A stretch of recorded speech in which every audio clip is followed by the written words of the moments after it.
Hola a todos y bienvenidos a un capítulo más de Las Tres Patas del Gato. Él es Daniel Pejó. Él es Raúl García. Y estamos aquí para hablar de una cosa que creo que a ambos nos gusta mucho, que es animación. Nos gustan los dibujos animados. A mí la animación en general, dibujo y el arte también que más disfruto también es la pintura. Sí. Dibujar también me gustaba cuando dibujaba. Es un área que a mí me gusta mucho. Animaciones que además hay muchas más cosas que los dibujos animados dentro de la animación. Sí, claro, hay muchas cosas. Action, muñecos... Hay muchas técnicas, claro. Muchas técnicas de animación que son maravillosas y que han dado horas y horas y horas de buen cine. Entonces, tenemos un capítulo de café para muy cafeteros. Sí, vamos a hablar de cosas, vamos a irnos muy atrás, muy atrás.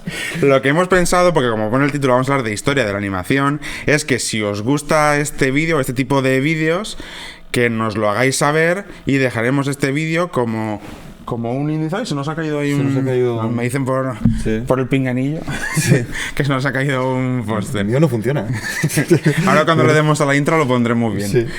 Lo que decía, que si os gusta mucho este tipo de vídeos, que dejaremos como un índice y seguiremos haciendo vídeos sobre animación, ya profundizando un poco más en los temas, en técnicas, en estudios, películas, series, todo lo que... Es un mundo maravilloso, la verdad. También la manera para saber de si os gusta este vídeo, la manera más rápida es que pongáis un comentario. Pero sabemos que algunos, pues nuestros seguidores son tímidos. Sí, no sé. Pero bueno, si no queréis poner un comentario, con darle me gusta también sabremos que os gustan este tipo de vídeos. Y con compartirlo muchísimo sabremos que os gusta por 10, o sea.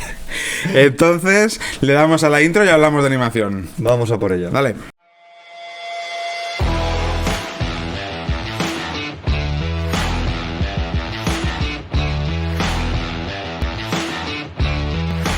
Las tres patas del gato. Pues para hablar de la animación como la conocemos hoy en día, bueno, es que la animación no es que sea inherente al cine, es que es inherente a la vida. Al ser humano. De hecho, podemos remontarnos y... Claro, entonces, ¿nos das un poco de contexto a cómo llegamos hasta los estudios más conocidos? Pues vamos a empezar, ¿qué te parece? Hace 15.000, 17.000 años. Venga, papel y boli, ¿qué toma para examen? Paleolítico superior, ¿vale? Cuevas de Altamira. ¿Vale?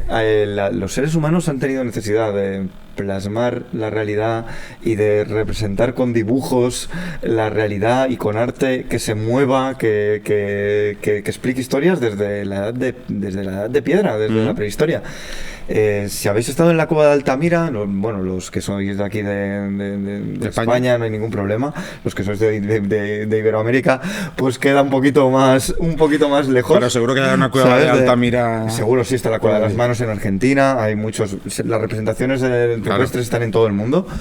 Pues en la cueva de Altamira, famosa por su sala de polícromos, por ejemplo, hay una cosa tan curiosa como que hay bisontes que tienen 4 patitas, que si los iluminas con la antorcha de manera así secuencial, creas la ilusión de que el bisonte se está moviendo. Entonces ya esta necesidad de crear historias, de imágenes que se mueven, imágenes en 3D en la cueva de Altamira, cuando aprovechaban los abombamientos de la cueva para poner al bisonte. Entonces toda esta necesidad, imagínate si llega desde antiguo, ¿vale? Claro, por eso es algo innato del ser humano. Claro, después en las representaciones pictóricas del arte, cuando la gente no sabía ni leer ni escribir, la mayoría de la población, sino ya tenemos, por ejemplo, los frisos que, si vais al Museo Británico, hay unos frisos asirios donde se explica sí, evidentemente, como no, que explican la caza de un león. Tú puedes seguir, si vas siguiendo el friso... Yo no estaba, pero no me acuerdo. Sí, pues si tú vas siguiendo el friso, tú vas viendo la caza de un león por el emperador asirio. Más ejemplos que se me ocurren como de animación. La columna trajana en Roma. Si has estado en Roma, la columna trajana... Las dos columnas... Sí, la de Marco Aurelio y la de Trajano.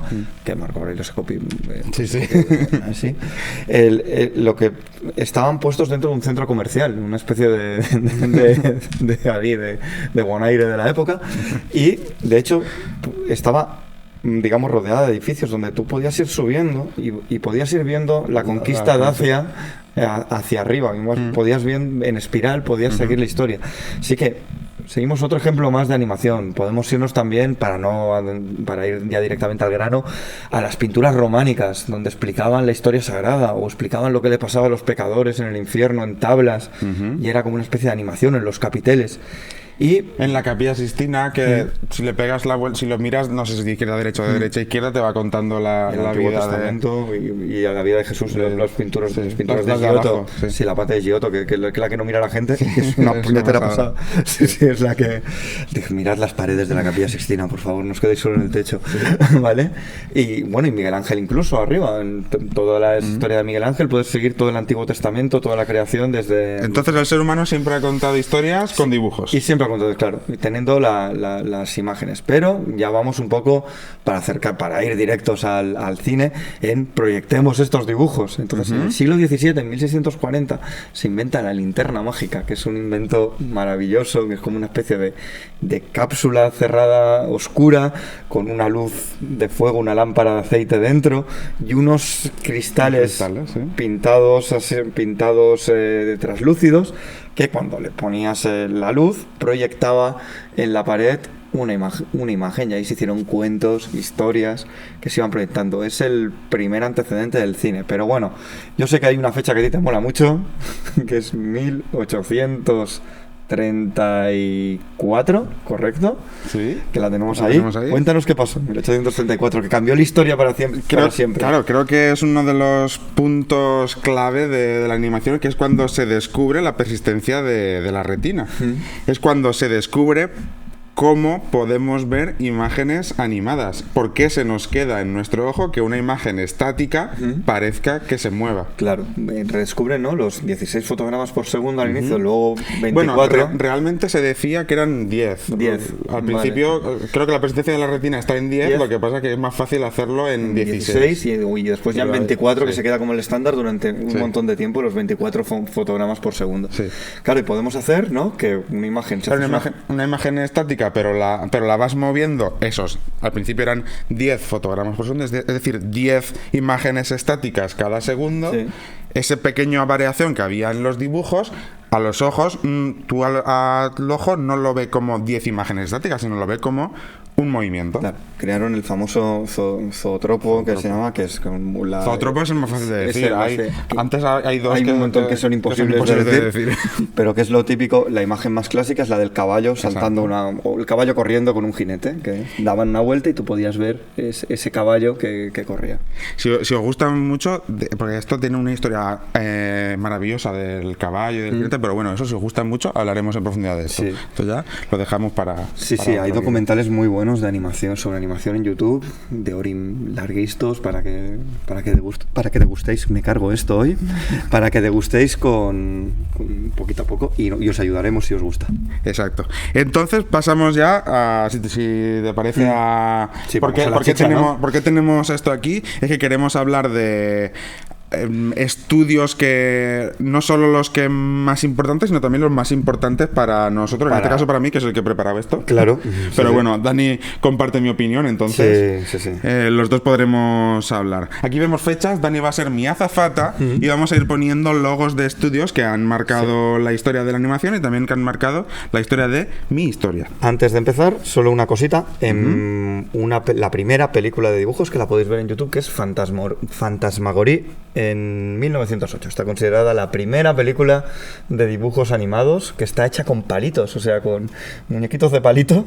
Muy chula de ver, por cierto. Es que desde el 34 hasta el 21 que vamos a hablar, se hicieron como muchas cositas. También está lo de Gertie el dinosaurio, que es una pasada. ¿Has podido ver lo de Gertie? Sí. Es brutal cómo está animado ese bicho para ser de 1914. Es que también al Gertie el dinosaurio se le dice como la primera animación que tenía personalidad el personaje principal. Sí. Yo estaba viéndolo y además con una limpieza de trazo, porque si ves la de Fantasmagorie veréis que es como trazos muy, muy burdos, pero esta es un dibujo que podría haber sido hecho hace un año o dos. Podría estar puesto, yo creo, por el estilo, por aquí. Por aquí seguro.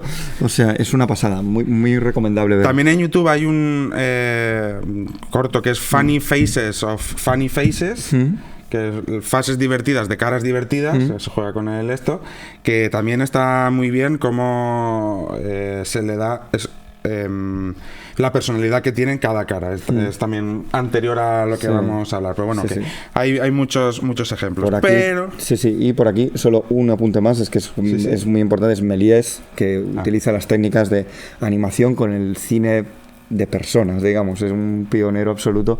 La famosa imagen de la luna que le cae el cañonazo al ojo, pues ahí está uno de los. Estamos aquí en los proto animadores, que ya vamos a por él, vamos directos. Pues el primero que vamos a poner, que se fundó, el primer estudio que vamos a poner, se fundó en el 1921 y es Fleischer Studios. ¡Chachán! Ahí lo tenemos, Dani, ponlo. Y si quieres, como al año siguiente o a los 2 años se fundó también el siguiente y hubo una rivalidad muy fuerte entre ellos, si quieres pon los dos. El siguiente es Walt Disney Animation Studios. Este me suena, mira, aquí ponemos la tarjetita cuando estuvimos hablando de Disney. Quizá de Disney nos metemos un poco porque ya estuvimos hablando de Disney, pero bueno, hablaremos de la rivalidad que tuvieron ahora.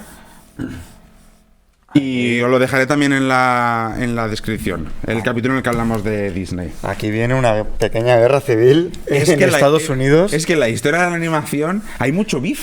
Es como una telenovela. Totalmente, se podría hacer una serie de Fleischer versus Disney, o sea, totalmente. Y bueno, con estilos muy al principio parecidos, pero luego ya sí se ve hacia qué lado va cada uno. Sí, ya se va viendo la diferencia. Disney se queda más en la parte infantil, Fleischer tiene una parte más juvenil, un poquito más adulta, personajes como Betty Boop, que estaban bastante sexualizadas. Totalmente, ¿sabes? Yo creo que aquí lo importante, y por lo que creo que al final Disney se ha hecho más conocido, es porque el señor Walt se dio cuenta de una cosa. Y es que la animación está muy bien en cuanto a técnicas, puedes utilizar las técnicas que a ti te dé la gana, pero la gente lo que quiere ver es una historia. Claro. Y Walt Disney esto lo entendió y dijo, no solo me vale con dibujar, con animar, sino que tengo que contar algo interesante. Claro, y aquí entra la etapa maravillosa primero de las innovaciones técnicas, que creo que aquí Disney también es el gran pionero. Es la primera película con sonido dentro de la banda sonora de la película, que es Steamboat Willie, que dicen que es el debut de Mickey Mouse, algún coqueteo hubo antes, pero ahí está. Y después tenemos la primera película en color, que es la de Flores y Árboles, de 1932, que está muy muy bien. Esa película es muy muy chula. Y también hizo lo de Silly Symphonies, que yo creo que cuando hizo Silly Symphonies, como no tuvo tanto éxito, creo que es cuando se dio cuenta, o sea, tuvo mucho éxito para la época, pero comparado a las otras cosas que iba sacando Disney, no tuvo tanto éxito. Creo que ahí es cuando se dio cuenta de que necesitaba contar una historia. Sí, porque los dibujos antes eran como una canción, como mucho personaje. No sé, habéis visto una referencia. Fleischer, sin Fleischer, Cuphead no existiría. Exacto. O sea, es este estilo de dibujo. Por si los que no conozcáis la animación de Fleischer, pensad en el videojuego Cuphead y tendréis la estética. Eran como una demostración de que podemos superpoblar una escena con mucho movimiento, una canción. Pero mucho movimiento muy ¿cómo lo diría? Estático, en el sentido de que no se avanza en el movimiento. Pues me lo invento, mueve el brazo para arriba, mueve el brazo para abajo, pero así durante mucho rato. Sí, claro, y entonces están cantando o se deforma un árbol y esas cosas. Después ya hace historias más. Fleischer, que quizás menos Disney conocemos todos los personajes, pero Fleischer, Popeye. Popeye llegó a rivalizar con Mickey. Popeye era el personaje más popular de esa época incluso y se utilizan estos dibujos tanto en Estados Unidos como en la Unión Soviética, que la animación soviética tiene un capítulo aparte para hacer propaganda política. Hay dibujos americanos de Popeye contra los japoneses en Pearl Harbor, o Pato Donald contra Hitler, ¿no? Claro. Otra cosa también de Fleischer es lo que decías tú antes de esa animación más para adultos. Yo ya no sé si es porque vio que Disney le funcionaba la animación para más infantil, que el estudio Fleischer decidió tirar más hacia los adultos, Sí. que también le funcionó muy bien. Sí, Sí que es verdad que quizá también por la guerra no habían esos jóvenes Ya, adultos. sí, estaban que ocupados en otra... Esos jóvenes adultos estaban Sí. ocupados con otras cosas y no podían disfrutar de Sí. lo que preparaba Fleischer Animation. Sí. Quizá por eso no se conoce tanto. Eso ya Sí. es teoría mía. Pero bueno, tiene una serie que es icónica, que tiene una animación fantástica. Está entera en YouTube, si la queréis ver, que es Superman. No sé si has podido ver algún fragmento de la No. serie. Míratelo, o sea, qué animación tiene Superman. La serie de Batman, de la serie animada, Sí. bebe mucho del Superman de Fleischer. O sea, se podrían, a nivel estético, a nivel de calidad a nivel de calidad de dibujos. Estamos viendo que una serie del 96 la serie del 40, cuando sale Superman 46, no, vamos, es que le rivaliza en calidad. Bueno, claro, es que quizá también sea por las técnicas que se usaban en aquella época siguen estando muy presentes hoy en Sí, día. Sí que sí. es verdad que se ha digitalizado todo mucho, pero aunque se haya digitalizado, lo que inventó Disney, que ya lo contamos en el episodio de Disney, lo de Los planos de... la máquina esta de los planos, Sí. se sigue utilizando, solo que ahora digitalizado. Claro, O sea sí, que- claro. Al final es el mismo momento. La rotoscopia pues se sigue con el Capture Motion. Claro. Al final el Capture Claro. Motion es la rotoscopia 2.0. Claro, como la tecnología avanza, pues avanza Claro. esa forma de animar, pero la Sí. técnica en sí, la base de la técnica sigue estando Sí. desde entonces. Y sí que es verdad que Disney empieza a ganar popularidad, ¿no? Y al final es el gran ganador, ¿no? O sea, Sí, el que yo creo conocemos. es el que se conoce, es el que sigue vivo hoy en Sí, día. sí, pues 100 años después tenemos Sigue. a Disney. Fleischer, pues queda en el recuerdo, queda en los iconos. Claro, pero acordaros que rivalizó con Disney en su época, ¿eh? Estaban mano a mano. También está en el estudio Meisner, que es el de Félix el Gato, Sí. que también ahí estaba al principio, el trío el trío de animación del principio. Vale, pues si te parece pasamos a Warner Bros. Studios, Eso es todo, amigos. que creo que también fue uno de los importantes por, como dice Dani, traernos los Looney Tunes. Los Looney Tunes, que son maravillosos. Que en aquel momento, es que aquí con la historia se vuelve, como había mucho movimiento de Sí. estudios de este animador de que antes estaba en Disney, Se se pasa a no sé Sí, qué. se crea su compañía. Se crea su compañía. Entonces, pues no sé si en el principio era MGM o si era... Pues, Warner es una de las históricas, imagino que ya entró en la animación como muy directa. De hecho, una curiosidad, los animadores del Conejo Oswald, que es el primer personaje de Disney, hizo la jerarquía de animales, conejo, ratón, ¿sabes? Son los que después, alguno de ellos se encargó de Bugs Bunny. O sea, se puede decir Claro. que Disney está en la creación de Mickey Mouse y de Bugs Bunny, Claro. que son quizá los dos personajes Sí, más conocido. más icónicos de la historia de la animación. O sea, ¿Cuál es tu Looney Tune favorito? no tengo duda, o sea, es que cero, Coyote y Correcaminos. O sea, soy del Coyote y del Correcaminos a tope, especialmente del Coyote. Especialmente el coyote. Pues, Sí, sí. pues mira, no lo iba a decir yo ese, pero la verdad es que sí, ¿eh? Sí, sí. Es que el coyote y el correcaminos está muy bien. Sigo riéndome igual cuando veo en YouTube alguna vez me pongo alguno y me sigo riendo exactamente igual, o sea, me parece muy gracioso. Sobre todo, no sé a ti lo que te sorprende, me sorprende el ritmo. Esa animación frenética es una montaña rusa, un capítulo de un Looney Tunes, sobre todo de los clásicos, es una montaña rusa. Sí, arriba es y que abajo. Warner Bros. Cogió la dinámica, que además le funcionó súper bien, pero todos tienen la misma base y es enfrentar a dos personajes. Sí. Como siempre ha funcionado en comedia, personajes contrapuestos, Claro. dijo, pues vamos a poner personajes contrapuestos animados. Entonces tenemos parejas míticas como Piolín y Silvestre, ¿no? Tenemos el Pato Lucas con Elmer, el Bugs cazador. Bunny y el cazador. Sí, que Elmer está en varios. Bugs Bunny contra Yosemite Sam. Siempre hay un pique. Sí, sí. El marciano que me encanta. Oh, sí, el sí. marciano verde. ¿Cómo se llama? Marvin, ¿no? Marvin el marciano. Y bueno, Pepe Le Pew, la mofeta, con el gato. ¿Cómo hacía? Que yo el otro el otro ahí muriéndose de asco. Es maravilloso.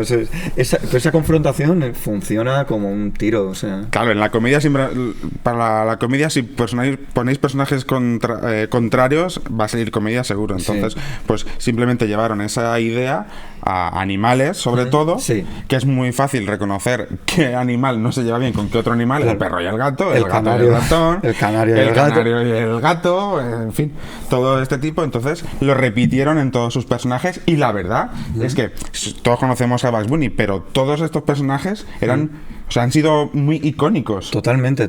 Además, porque sobre todo les crearon una cosa que es una frase icónica. Si decimos que hay de nuevo viejo, ya sabes que estás dando. Me pareció ver un lindo gatito. ¡Puaj, puaj! ¡Rayos y centellas! El mec del Correcaminos. Sí, todo. Cohetes, marca Acme. Marca Acme. Todos los personajes si te fijas, todos los personajes... creo que por aquí hay un conejo. ¿Sabes? Todos los personajes de Warner tienen una frase Porky con el... Bueno, aparte del tema de la tartamudez, pero que eso, quitando eso, Porky, eso es todo amigos. Sí. O sea, todos tienen es muy... Todos tienen una frase muy... Y además se nos queda en la cabeza la sintonía de eso todo amigos. Sí, además, claro, con una música muy... La música es muy importante. Es muy claro, súper importante. O sea, el sonido en la animación, sin sonido no hay animación. Evidentemente tampoco. No creo que nos quite YouTube, pero si tú oyes el tan tan tan tan tan tan tan tan ta ta ta ta ta, ya estás en un capítulo de la Warner directamente. Totalmente. Vale, pues ahí pegamos un... ¿Te imaginas que canto tan bien que nos quitan el sonido por lo que... No, porque si lo haces en menos de 5 segundos, vale. El señor José Carlos YouTube no le importa. Vale. Tiene la IA programada a partir de 5 segundos. Vale, perfecto. Pues pegamos un salto de lado a lado del continente, porque viajamos de Norteamérica a Japón. Y aquí yo creo que nos roban el corazón esta peña, ¿eh? Y sacamos a Toei Animation. Buah. Quizá por nombre de estudio no os suene, pero si os digo Bola del Drac, Doctor Slum, Toei Animation, el cual le ponemos un pin y lo retomaremos un poco más por aquí, ha sido la base de, al menos de toda la animación que nos ha llegado japonesa aquí. Sí. Es la base de toda la animación. Para empezar, es el estudio animado de Japón que más ha durado a lo largo del tiempo. Sigue en activo, de hecho. Sí, es como súper antigua. Bueno, Japón tiene empresas, todas las empresas que me parecen muy modernas, Nintendo, Mitsubishi, son centenarias. Claro, sí. Japón tiene una estabilidad en esto brutal, ¿no? Y sí, es la empresa responsable de crear el anime. Claro, o sea, es la creadora, de hecho, o popularizar, más que porque a veces crear... Nos metemos en un jardín. Sí, exacto. Pero popularizar seguro. Sí, seguro. O sea, es el que le da la base a todos los otros estudios, porque ya veréis que traemos unos cuantos japoneses más, pero es la que le sienta las bases de toda la animación japonesa. Y sobre todo una estética, ¿no? La estética de dibujos japoneses, que tú las ves. De dibujo japonés que nos ha llegado, porque claro. Esto también merece un punto aparte, igual que hablamos de la animación rusa, la animación japonesa también merece un punto de aparte. Y para mí te reconozco que es una de mis asignaturas pendientes, o sea, porque hay tanta cantidad y tanta cosa interesante que no soy capaz de... Aquí os pido ayuda.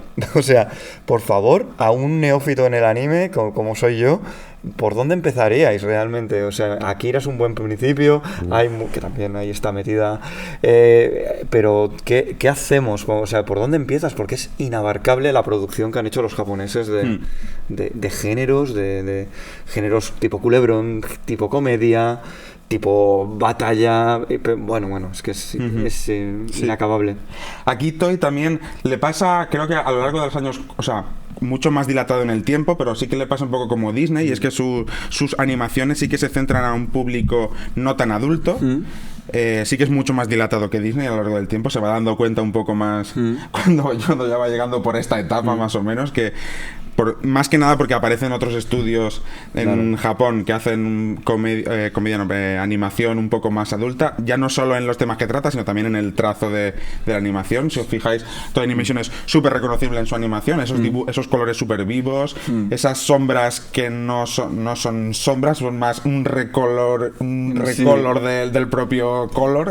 Los dibujos antiguos de Toei Animation, patas alargadas, es gente con muy espigados y una mezcla de personajes protagonistas muy bien muy bien dibujados, y unos personajes cómicos que son más caricaturescos, que se van mezclando. De hecho, en el Dr. Slump, en la de Arare, el Senbei Norimaki hace la parodia cuando quiere ligar, se pone apuesto, solo puede aguantar 10 segundos apuesto, y de repente ¡ay! Pasa a ser un personaje caricaturesco y va jugando con eso. Claro, también es que esto, la cultura japonesa de la comedia también es distinta a como la entendemos. Claro. Entonces es muy clown, bebe mucho del clown la comedia japonesa. Entonces sí que el personaje cómico de una animación japonesa va a ser muy, muy histriónico, va a ser muy clown. Los momentos de comedia, que eso a mí a veces me saca de los animes. Cuando hay un momento de comedia que se vuelve muy...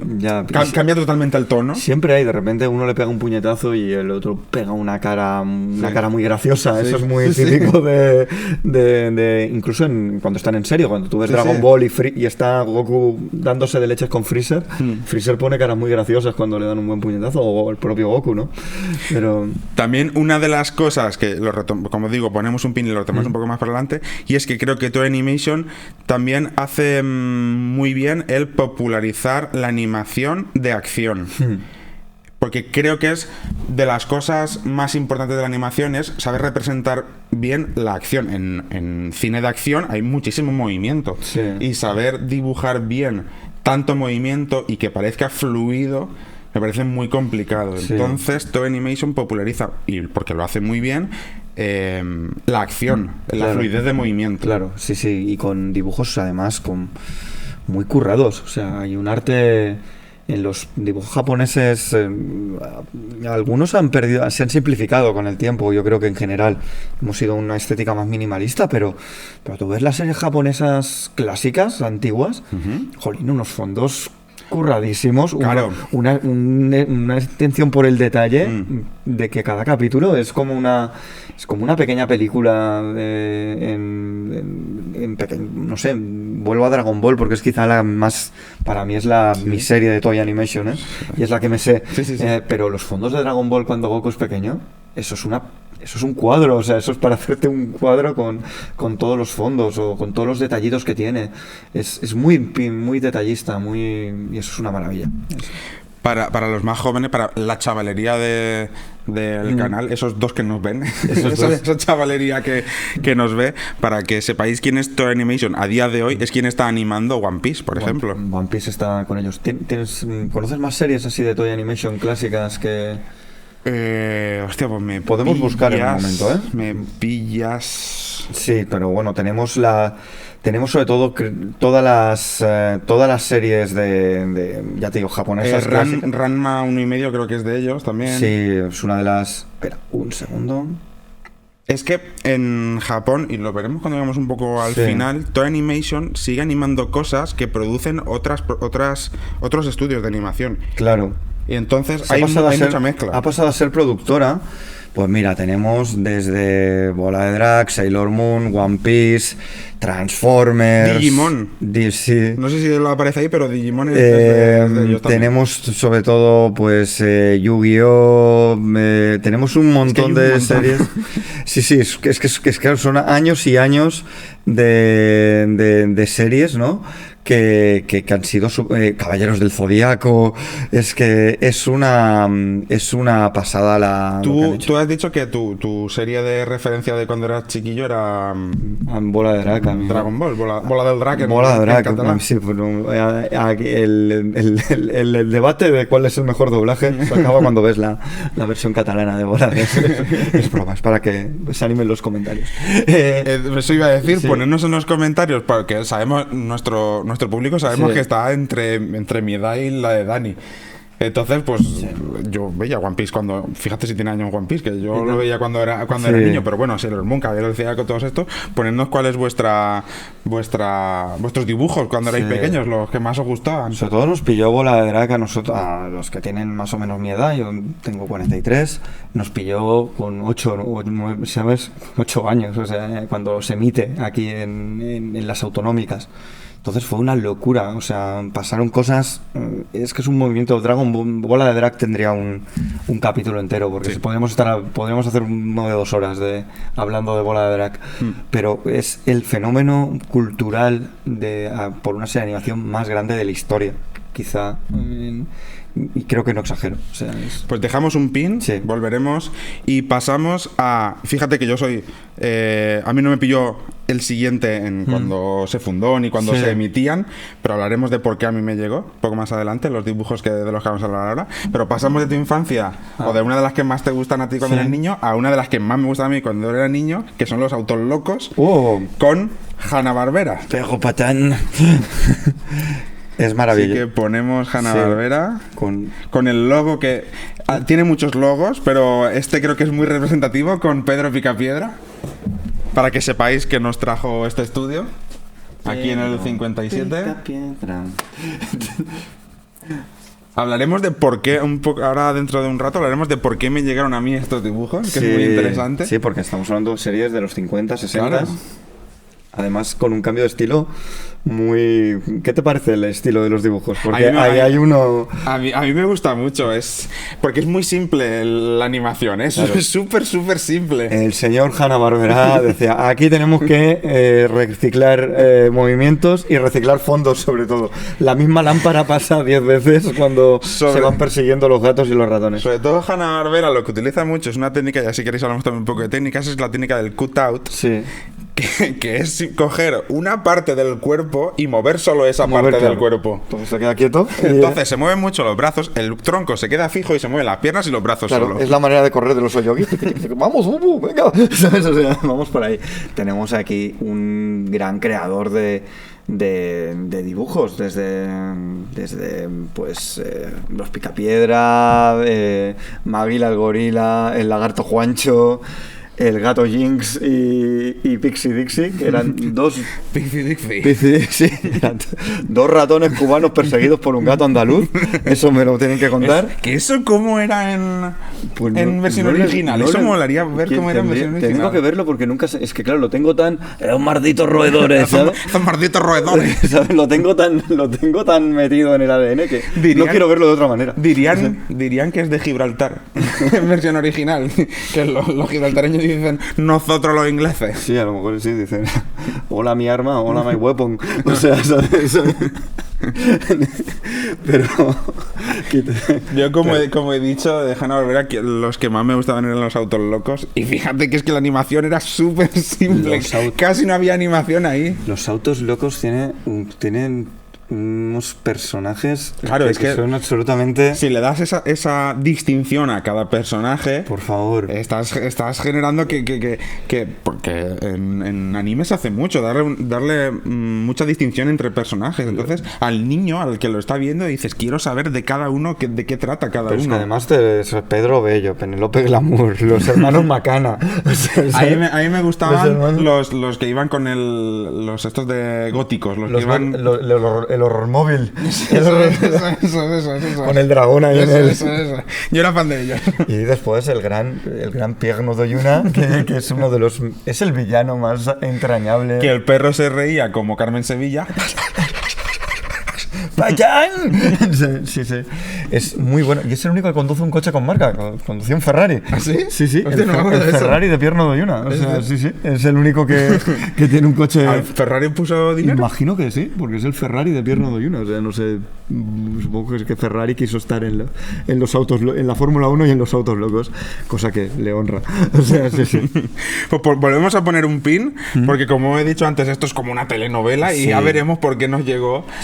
¿Por qué no llegó a mi generación todos estos dibujos? Y sobre todo por el tema de, claro, como era tan barato, la hiperactividad de personajes que tenía esta gente. O sea, es que, y después la importancia de los Picapiedras. Seguramente sin los Picapiedra, no lo hemos dicho. Sin los Picapiedra no existirían los Simpson, por ejemplo. Fue el primer caso de una serie de animación para adultos en prime time.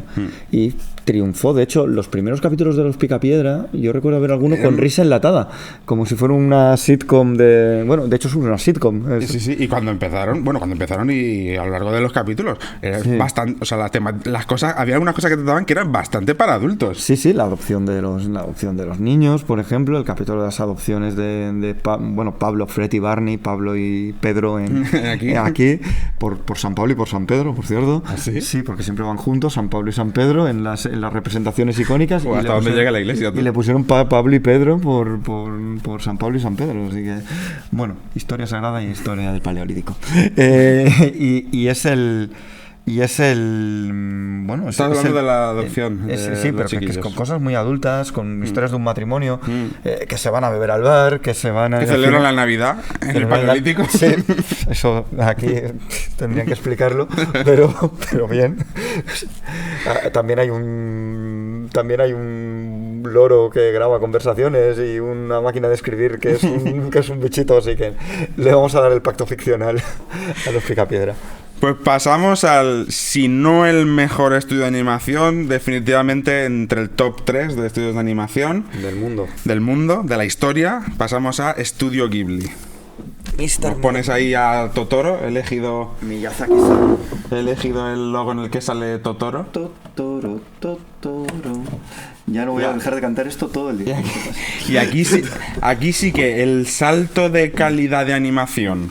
Si saltamos de Hanna-Barbera estoy hablando solo de animación, de cómo se animan las cosas, a Estudio Ghibli, ahí sí que hay un salto de una escalera entera. Sí, totalmente.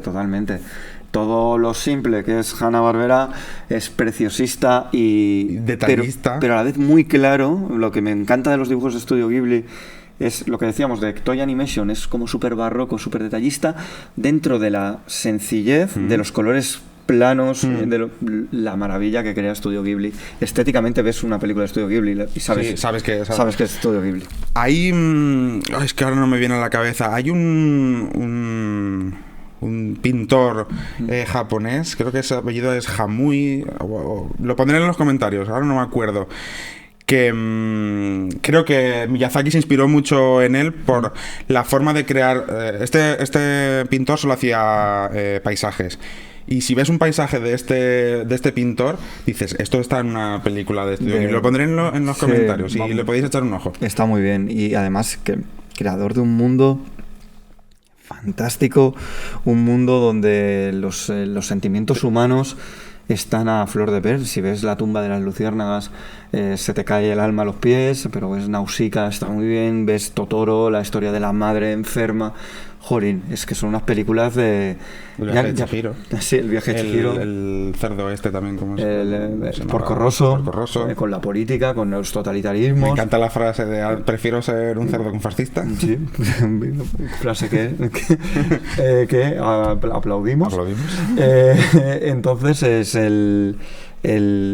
es una animación que ya no es para niños, realmente, es una animación para adultos. De hecho, ahí se ha llevado sus Oscars. Sí. Es una animación además para disfrutar mucho, y es una animación en la que, si tú ves otro tipo de animación previo a Estudio Ghibli, sabes lo que es el fondo y sabes lo que se está moviendo por las técnicas de animación que se usaban. Lo que se mueve resalta más en color que el fondo. Aquí no. No. Aquí todo tiene ese color, tiene toda ese pastel, ese filtro que se utiliza en Estudio Ghibli. Sí, todo es un mismo fondo y es creador de maquinaria, de escenografías, de los edificios son fantásticos. Ves La princesa Mononoke, todo es orgánico, todo es... La princesa Mononoke es quizá mi película favorita de Ghibli. A mí El viaje de Chihiro. Junto con Totoro, son las dos que más me gustan. Cada uno tiene la suya. Sí, claro. Eso, según lo que te toque en la época. Y todas están bien. Sí, no, tampoco hay. Pero es una pasada como todo es orgánico. Todo está hecho, lo que dices tú, estás en un mundo real. Y además se permiten las licencias estas de, pues por ejemplo, en Totoro, que nadie se pregunta por qué Totoro está ahí y funciona como una persona más. ¿Por qué hay un gato bus? O por qué hay un gato. O porque el Porco Rosso es un cerdo y no... Sí. Bueno, ahí funciona súper bien. Sí, funciona perfecto y además te hace sentir bien como persona. Son unas películas que a mí me reconfortan. Películas como Totoro me hacen tener un poquito más de... Una de las cosas que le pasó a Estudio Ghibli también es que Miyazaki se retiró, dijo, me retiro. Vino su hijo, No tuvo éxito para nada su hijo. No sé si es por... Yo sé que las de su hijo sí que no me las he visto, es mucho más actual. Sí. No me las he visto, ya no sé si por calidad de historias o por calidad de animación, eso ya no lo sé. Pero lo que dice Miyazaki es, ¡pues vuelvo! Bueno, mira, déjalo, quítate tú. Yo no sé si volvió porque dijo, es que mi hijo la está liando. Ya. Ahí, por cierto, si tenéis mucha suerte, y tenéis mucha suerte primero de viajar al Japón, que sería uno de mis sueños, y tenéis mucha suerte que os toque el sorteo, el Museo de Estudio Ghibli se ve que es una auténtica maravilla, o sea, es un lugar fantástico, pero las entradas van por sorteo, o sea, del aluvión de gente que quiere ir y todo eso. Es muy difícil. Y como curiosidad, dos de los Estudio Ghibli lo crearon tres, Miyazaki... Takahata y el otro no me acuerdo. Pero Miyazaki y Takahata trabajaron como animadores en Toei Animation. Sí, de todas las series estas, lo que decíamos, más clásicas. Y para televisión hicieron una serie muy buena que era Sherlock Holmes, que era una versión de Sherlock Holmes hecha con perros, eran perros. Y el malo tenía máquinas steampunk, el Moriarty, y estaba súper bien esa serie. Una serie Y por lo que decíamos de Toei Animation, que ha sido tan importante, por ejemplo, lo de que le dio la oportunidad a Miyazaki y a Takahata como dibujantes para luego crear Estudio Ghibli. Y hay una película que en español hace mucha risa, que es La puta, el castillo en el cielo. La puta, el viaje en que esta es producida por Estudio Ghibli, no animada, es producida por Estudio Ghibli, animada por Toei Animation, pero yo tengo clarísimo de que al ser producida por Estudio Ghibli dijeron, la vais a dibujar, la vais a animar como lo hacemos nosotros. Claro. Sí, y después han estado en videojuegos, han estado, tienen merchandising. Claro, es que la estética es tan potente que un videojuego con la estética de Estudio Ghibli. El Ni no Kuni, el juego de rol, está de hecho dirigido por ellos y llevado por ellos. Pues pasamos, otra vez volvemos a saltar el charco para el otro lado y pasamos a la computerización también, a los ordenadores. Vamos ya porque venimos con Pixar. En el 1986 se funda Pixar. He traído Pixar como podría haber traído DreamWorks, pero bueno, Pixar, ya que fue la primera que hizo la primera película enteramente hecha por ordenador, todo entero hecho por ordenador, pues Pixar. Sí, y nacen como un proyecto de la Universidad de Los Ángeles de informática. Hacen una obra que se llama The Works, que es la primera cinta animada, y los contrata el señor, uno que nos gusta a nosotros mucho, llevo aquí una camiseta, el señor George Lucas, ¿vale? Para crear en Industrial Light and Magic software y efectos que tengan que ver con los efectos informáticos. Entonces ellos están metidos ahí dentro.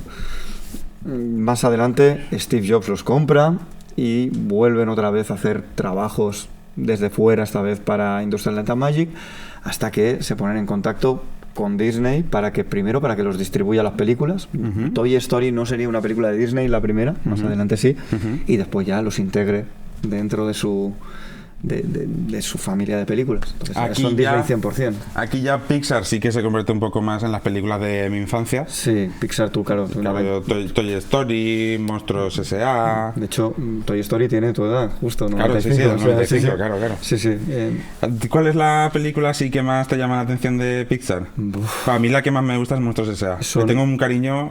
Hay muchas, porque soy muy fan de Pixar. Como sorpresa, Toy Story me llevé una sorpresa.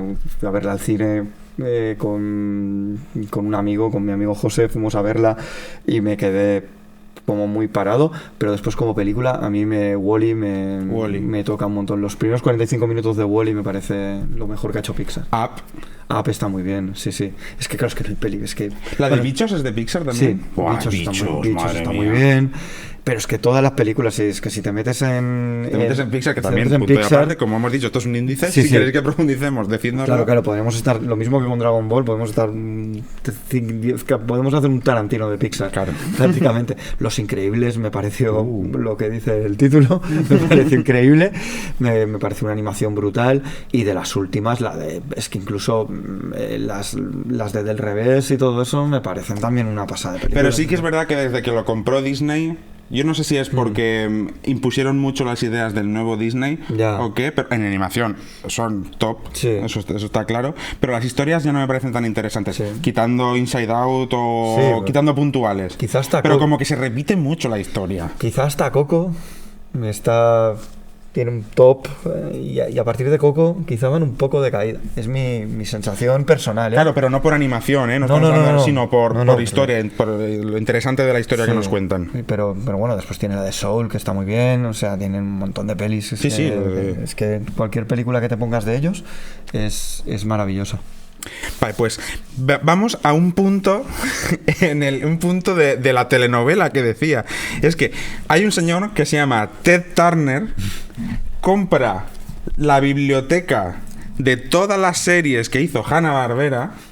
Por un lado, aquí tenemos este señor, compra todo esto, y aparte es el mismo señor que funda Cartoon Network. Ya ves tú, Supernenas y compañía, ¿no? Si quieres pones ahí Cartoon Network. Cartoon Network lo he traído más como canal de televisión que como estudio, porque como estudio es un poco limitadito, la verdad. Sí. Pero como canal trajo a toda una generación muchos y muchos dibujos animados.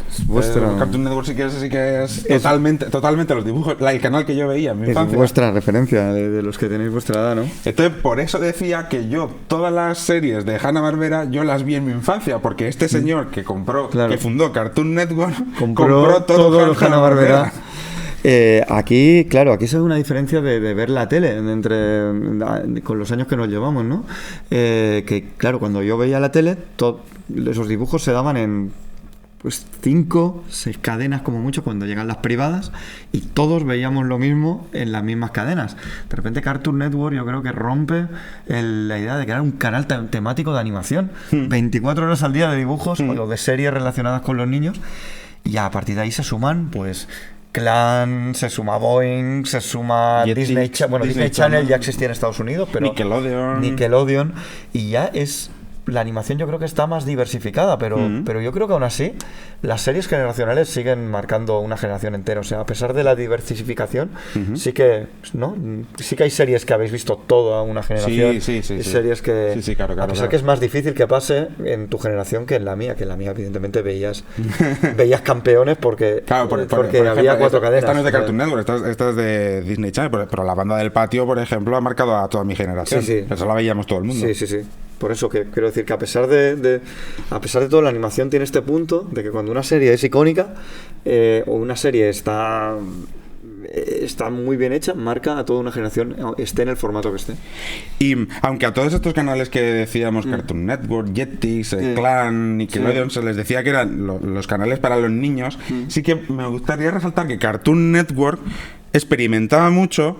Y vamos al siguiente canal, y es que una de las cosas que se le ocurrió a este señor, a Ted Turner, es vamos a recuperar esa animación para adultos. Sí, además, incluso en las series de niños, porque no sé, el Supernenas y todo eso lo podías disfrutar siendo mucho más mayor. Un poco más joven adulto, pero sí que dijo, no, vamos a hacer animación para adultos, no para jóvenes, para adultos. Entonces empezó haciendo una sección en la programación de Cartoon Network, en Estados Unidos, no aquí, que hacía animación para adultos.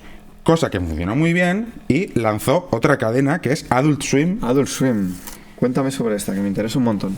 ¿Sabéis quién es Marty McFly y el Doc?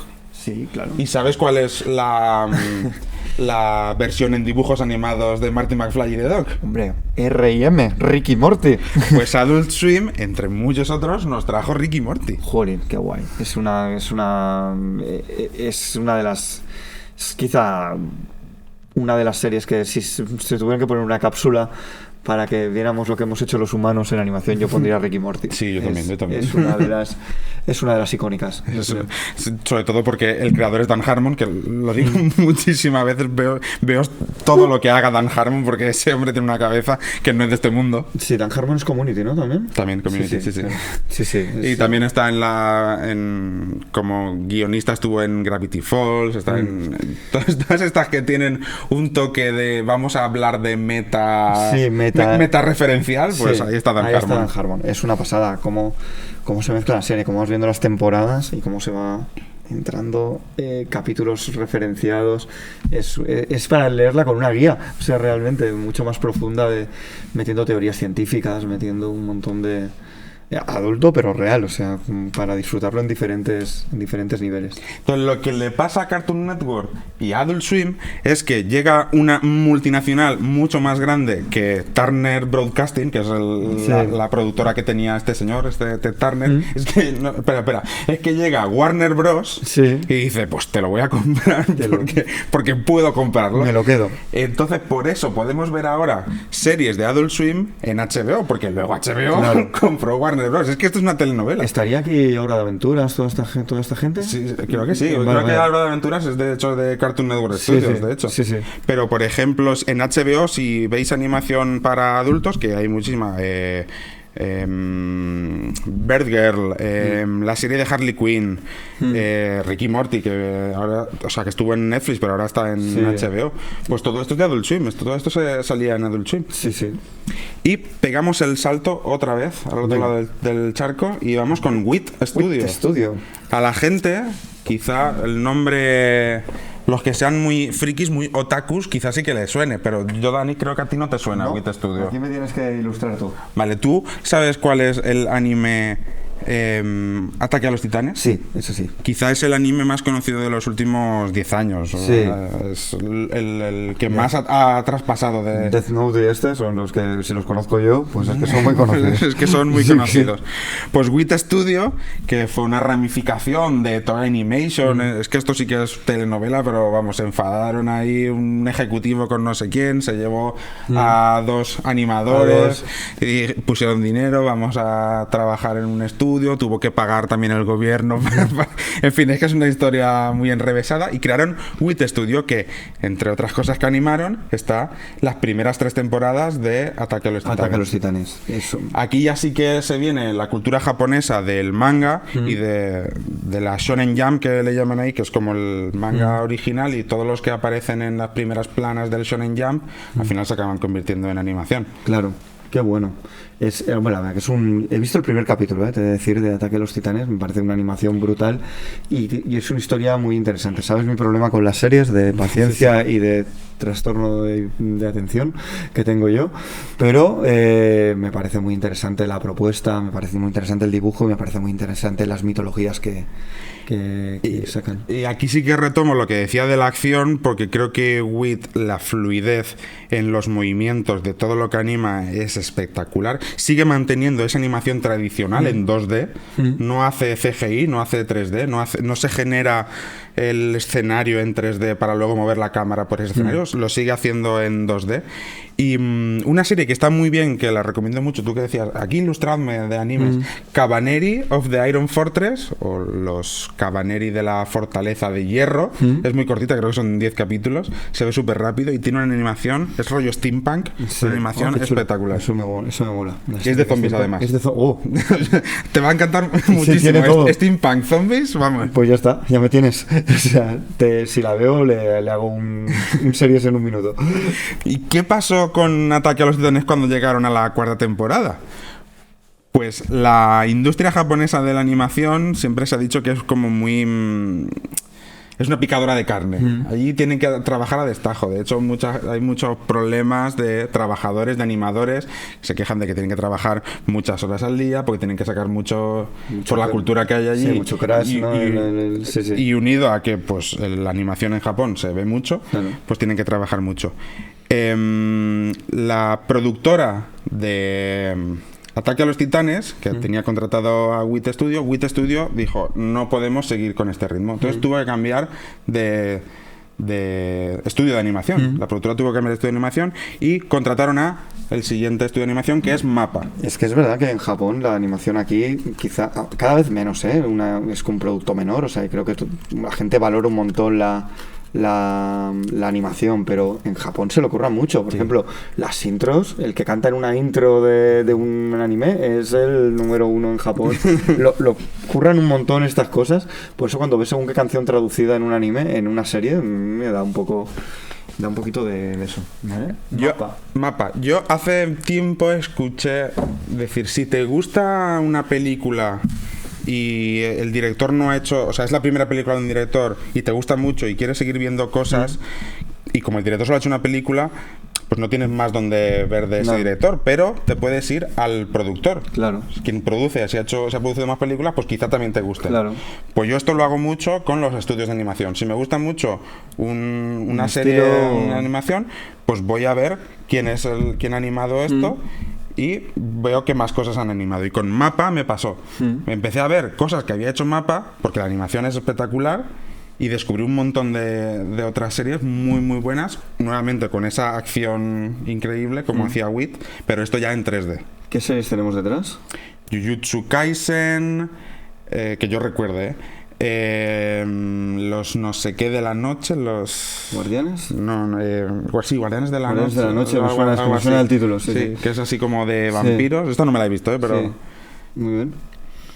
Y por eso digo, si os gusta cualquiera de... Bueno, estos igual ya no hacen mucho, pero bueno, de estos últimos, si os gustan cosas que veis de WIT, si os gustaron las primeras 3 temporadas de Ataque a los Titanes, pues seguid viendo cosas que ha hecho WIT. Si os gusta la última temporada de Ataque a los Titanes, pues seguid viendo cosas que ha hecho Mapa. Claro, qué guay. Sí, la verdad que se nos abre... Mola, ver ahí casi más de 100 años puestos así en fila.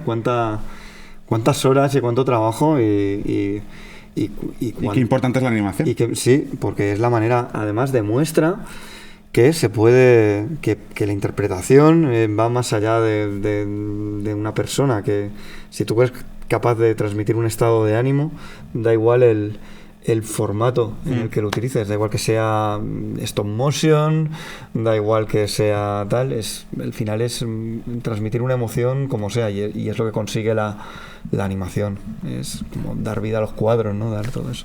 Y por traerlo un poco al presente, pues me gustaría recomendar series de animación, no tanto películas, sino más series de animación que hay en el presente, como Arcane, que creo que ha sido la gran favorita, es la gran favorita de llevarse todos los premios de animación este año. A pesar de ser de un videojuego, por ejemplo, que yo no he jugado, se puede seguir perfectamente. Totalmente. No hay ningún problema. Hace 2 años la ganadora del Emmy a la mejor animación, que fue Samurai de Ojos Azules, que la tenéis en Netflix, que es espectacular también en cuanto a animación.